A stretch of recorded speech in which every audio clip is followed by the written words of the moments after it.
הזמנת אחסון עם התקנת מערכת וורדפרס. בתפריט המוצרים שלנו נבחר אחסון קוד פתוח, ובמסך שיפתח נבחר את החבילה המתאימה לנו. ההבדל העיקרי הוא בנפח החבילה.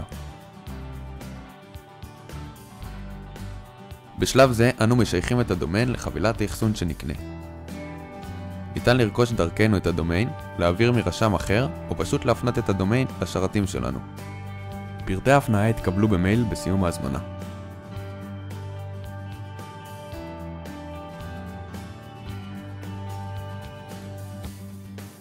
ניתן לשנות את מחזורי החיוב לחודשי, רבעוני, חצי שנתי או שנתי. סכום הסך הכל שאתם רואים הוא יחסי מיום ההזמנה ועד לסוף החודש. לכן לרוב, סכום החיוב הראשוני יהיה קטן ממחיר החבילה עצמה. נבחר את שם המשתמש והסיסמה למערכת וורדפרס ונלחץ על סיום ותשלום.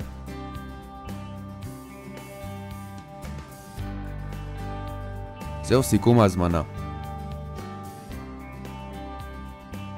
כאן ניתן להירשם מחדש או להתחבר כלקוח קיים.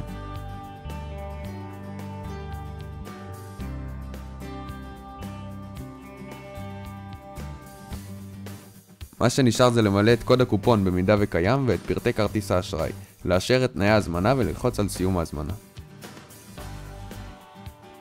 לחיצה על הקישור תפנה אתכם לאזור האישי שלכם באינטרסיטי, בו תוכלו לנהל את המוצרים שרכשתם ולקבל דרכו תמיכה.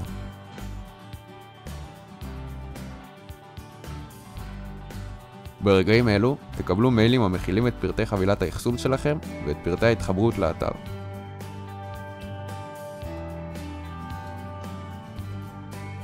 בהצלחה.